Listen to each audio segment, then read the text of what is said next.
Hello friends, welcome to my YouTube channel. In this video you will learn all the shortcuts for taking screenshot and record screen on Mac. So first shortcut is just press command shift and 3. Now it will capture all the screen, okay, entire screen of your Mac. So whether you are using MacBook Pro Air, and you can also, the second shortcut is just press command shift and 4. Okay, so now you can select the area, okay, for taking screenshot, okay, like this. Now you will see that like this.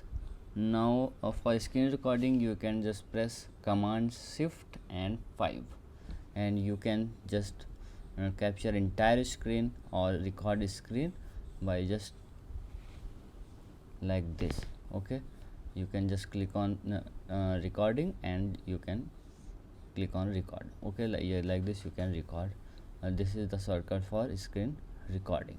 Okay, so like this, these are the shortcuts by which you can easily take a screenshot and screen record on Mac. So if you like this video, please like my video and also subscribe my channel for more videos like this. Thanks for watching.